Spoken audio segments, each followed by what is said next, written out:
భగవంతుడైన శ్రీమన్నారాయణుణ్ణి వైకుంఠ ద్వారం గుండా ఇవాళ స్వామిని దర్శిస్తారు. 7 ద్వారాలు ఓపెన్ చేసుకొని లోపలికి పోతారు భక్తులందరూ.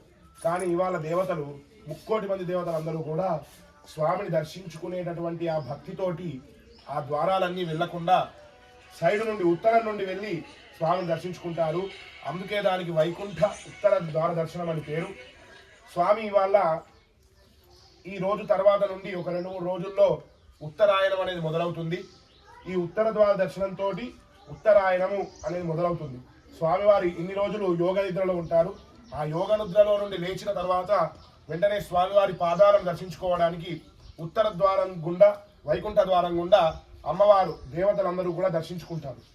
ఈ అద్భుతమైన ధనుర్మాసంలోనే అమ్మవారైనటువంటి గోదాదేవి 30 పాసురాలు చదివి ఇవాళటి పాసురంలో విశేషంగా స్వామి యొక్క కీర్తనలు చేసి అమ్మ అని చెప్పి తన చుట్టూ ఉండే ఆడవాళ్ళందరినీ గోపికలుగా భావించి తాను కూడా ఒక రాధాదేవిగా భావించుకొని నీలాదేవి అవతారమైన లక్ష్మీదేవి యొక్క అవతారమైన గోదాదేవి అందరినీ లేపి స్వామివారిని కూడా మేల్కొలిపి నీలాదేవిని మేల్కొలిపి లక్ష్మీదేవిని మేల్కొలిపి స్వామివారికి అనేకమైన కీర్తనలు చేసి తరించి వాళ్ళ చుట్టూ ఉన్న వాళ్ళందరినీ తరింపజేసి స్వామివారిలో చివరికి ఐక్యమైపోయి కళ్యాణం కూడా చేసుకుంది స్వామివారిని. స్వామివారే దిగివచ్చిండు గోదాదేవిని పెళ్లి చేసుకోవడానికి.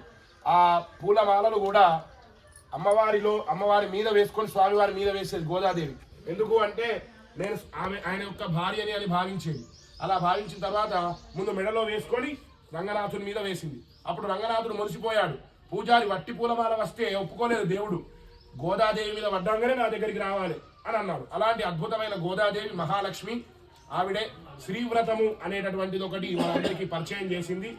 ధనుర్మాసంలో ద్రవిడ భాషలో 30 పాసురాలు ఉంటాయి.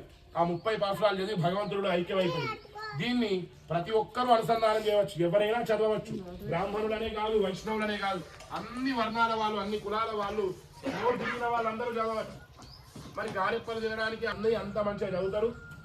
అలా విశిష్టమైనటువంటి వైకుంఠ ఉత్తర ద్వార దర్శనం రోజు మనందరం కూడా దర్శించుకొని మోక్షాన్ని పొందడానికి ధర్మార్థ కామోక్షం కూడా నెరవేర్చుకొని భగవంతుడి యొక్క పాదాల వైపు నడవాలి. కాబట్టి దీనికి ఒక సంకల్పం అంటూ ఉండదు. అన్ని సంకల్పాలు